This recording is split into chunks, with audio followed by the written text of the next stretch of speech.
Paul, what's your thoughts on active surveillance, and how do you incorporate that into the workings of your group and your patients?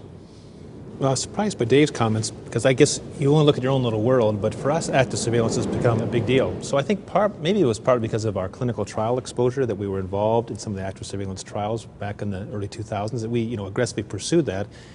And we're finding in the day-to-day, I remember quoting people that 60% of you are going to progress and need treatment, and then I said 50, and gosh, the number's falling down to 20, 30, and the bulk of the people that I've been surveying, probably aggressively for 5 or 6 years, by and large, most of them don't progress. So we've endorsed it.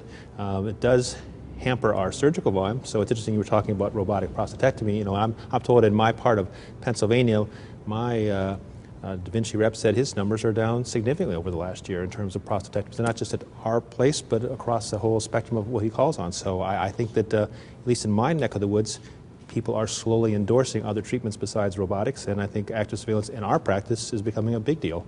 I think nationally, though, the numbers are going up. Prostatectomies are going up year on year, and the numbers of robotics are going up when the numbers of opens are going down. And the age of the people doing the opens are getting older, and the average age of our colleagues doing the robotics is getting younger based upon what's happening in our training centers.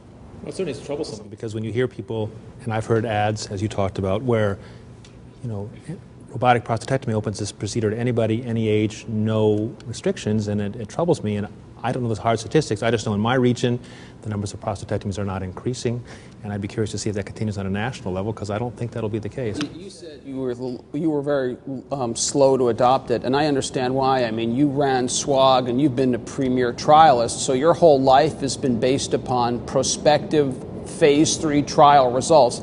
There are no prospective phase 3 trial results in the robotic, or in the localized prostate cancer treatments, period, except for radiation, but that's all radiation plus or minus something.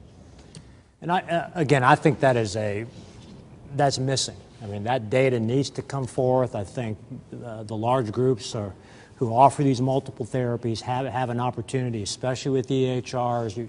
You had mentioned Capture earlier, having registry studies to be able to look at this prospectively, to try to determine, what are the parameters, what are the patient profiles that hopefully we can identify what are optimal treatment patterns. Capture, as I mentioned, you mentioned, Paul, that the data are the data. If you look at the Capture database, the active surveillance numbers are not increasing substantially. As a matter of fact, in some areas they're going down.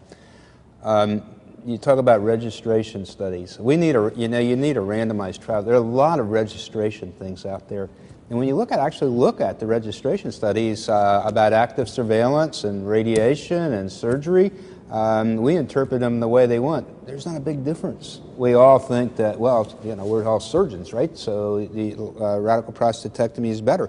And you can look at some of the Cleveland Clinic and that amalgamation group Stevens put together, and it looks like that there are some advantages to surgery. But we also, if you look at people dying that had Gleason 6 really in their surgical specimen, and at 20 years it just not happening. So it makes you wonder about, do we over-treat people? I think the other thing that urologists are going to realize very quickly, and this was the latest attack, was on the reimbursement for biopsies, and more biopsies you do, money and things like that, and running through the practices, the so-called Euro dollars. This was actually in some of the medical oncology literature, URO dollars. And become a urology multimillionaire. It was the headlines in Cancer Letter not too long ago. But in actuality, active surveillance after 5 years, if you do the biopsies and all the follow-up, is more expensive than the initial treatment, and so you actually make more money. And I think people are going to start realizing that. Now, that's not the right thing to do, but it actually turns out not to be economically feasible.